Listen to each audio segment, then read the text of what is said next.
Family വ്ലോഗുകളുടെ മലയാള മനസ്സുകളിൽ വലിയൊരു സ്ഥാനം തന്നെ പിടിച്ചുപറ്റിയ താരമാണ് KL ബ്രോ ബിജു. യൂട്യൂബിലൂടെ ലക്ഷങ്ങൾ വരുമാനം സമ്പാദിക്കുന്ന ഒരുപാട് ഫാമിലികൾ ഇന്ന് കേരളത്തിലുണ്ട്.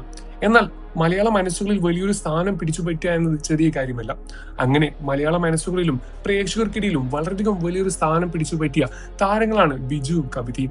KL ബ്രോ ബിജുവിനെ പറ്റിയുള്ള വീഡിയോകളും വാർത്തകളും എല്ലാം സോഷ്യൽ മീഡിയയിൽ ഇടയ്ക്കിടെ വലിയ രൂപത്തിൽ ചർച്ചയാകാറുണ്ട്. ഏകദേശം 80 മില്യൺ സബ്സ്ക്രൈബേഴ്സ് ആണ് ഇവരുടെ യൂട്യൂബ് ചാനലിലുള്ളത്. കേരളത്തിലെ മിക്ക സെലിബ്രിറ്റികൾക്ക് ഉള്ളതിനേക്കാൾ കൂടുതൽ സബ്സ്ക്രൈബേഴ്സ് KL ബ്രോ ബിജുവിന്റെ ചാനലിലുണ്ട്. തന്റെ ജീവിതത്തിലെ ചെറുതും വലുതുമായ വിശേഷങ്ങളെല്ലാം സോഷ്യൽ മീഡിയ വഴി താരങ്ങൾ പങ്കുവയ്ക്കാറുണ്ട്. ഫാമിലി വ്ലോഗ് ആയതുകൊണ്ട് തന്നെ ഇവരെല്ലാവരും മലയാള മനസ്സുകളിലും വലിയൊരു സ്ഥാനം പിടിച്ചുപറ്റിയിട്ടുണ്ട്. ഇപ്പോൾ ഇത് കവിത തന്റെ ജീവിതത്തിൽ അനുഭവിച്ച വിശേഷങ്ങളെ പറ്റിയും വിഷമങ്ങളെ പറ്റിയും എല്ലാം തുറന്നു പറയുകയാണ്. തന്റെ പല്ല് ഒരല്പം പൊന്തിയതുകൊണ്ട് തന്നെ തന്റെ സ്കൂൾ കാലഘട്ടങ്ങളിലും താൻ പഠിക്കുന്ന സമയത്തുമെല്ലാം ഒരുപാട് കളിയാക്കലുകൾ നേരിടേണ്ടി വന്നിട്ടുണ്ട് എന്ന് കവിത തുറന്നു പറയുകയാണ്. തന്നെ പോലെ തന്നെ തന്റെ മൂത്ത മകനും ഒരല്പം പല്ല് മുന്നോട്ട് വന്നിട്ടുണ്ട്. തന്നെ അവർ കളിയാക്കിയതുപോലെ തന്റെ മകനെയും അവർ കളിയാക്കുമോ എന്ന വിഷമവും പേടിയും തന്റെ ഉള്ളിൽ എന്നും ഉണ്ട്. ഇങ്ങനെ ഒരു അവസ്ഥയിലായതുകൊണ്ട് തന്നെ തനിക്ക് നാലാളുകൾക്കിടയിൽ ചിരിക്കാനും വളരെയധികം പേടിയായിരുന്നു. അവർ കളിയാക്കുമോ, അവർ എന്ത് വിചാരിക്കുമെന്ന സങ്കടം തന്റെ ഉള്ളിലുണ്ടായിരുന്നു. തന്നെ വിവാഹം കഴിക്കാൻ വേണ്ടി ബിജുവേട്ടൻ വന്ന സമയത്തും തനിക്ക് ഈ പേടിയുണ്ടായിരുന്നു.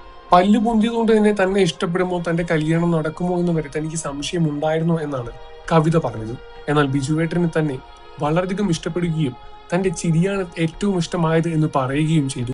അതിനുശേഷമാണ് ഞാൻ ആളുകൾക്കിടയിൽ ചിരിക്കാനും തുടങ്ങിയത്. ബിജുവേട്ടൻ പറഞ്ഞതിനേക്കാൾ കൂടുതൽ വലുതായിട്ട് എനിക്ക് വേറെന്താ ഉള്ളത്. അതുകൊണ്ട് തന്നെ ആരുടെയും മുന്നിൽ പേടിക്കാതെ തന്നെ ഞാൻ ചിരിക്കാനും തുടങ്ങി. എന്നാൽ താൻ അനുഭവിച്ച പ്രശ്നങ്ങൾ തന്റെ മകൻ അനുഭവിക്കരുത് എന്ന ചിന്തയാണ് കവിതയ്ക്ക് ഇപ്പോൾ ഉള്ളത്. അതുകൊണ്ട് തന്നെ തന്റെ മകന്റെ ചികിത്സയുമായി മുന്നോട്ട് പോവുകയാണ്. തന്റെ മകന് കൊച്ചിയിലാണ് ഡെന്റൽ ട്രീറ്റ്മെന്റ് ചെയ്യുന്നത്. തന്റെ മകന്റെ ട്രീറ്റ്മെന്റ് കഴിഞ്ഞതോടെ തനിക്കും ക്ലിപ്പിടാനുള്ള ചിന്തകൾ വന്നു തുടങ്ങിയെന്നും ക്ലിപ്പിടാനുള്ള തീരുമാനം എടുക്കുമെന്നുമാണ് കവിത പറഞ്ഞത്.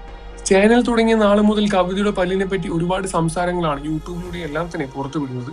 എന്നാൽ നേരിട്ട് കാണുമ്പോൾ അത്ര പ്രശ്നങ്ങളില്ല, ക്യാമറ ആംഗിളിലെ പ്രശ്നങ്ങളായിരിക്കും നിങ്ങൾക്ക് തോന്നുന്നത് എന്നുമാണ് ബിജുവും പറഞ്ഞത്. എന്നിരുന്നാലും ഇരുവരുടെയും മനസ്സ് വളരെയധികം പാവമാണെന്നും ഇരുവരെയും ഒരുപാട് ഇഷ്ടമാണ് എന്നും പ്രേക്ഷകരും പറയുന്നുണ്ട്.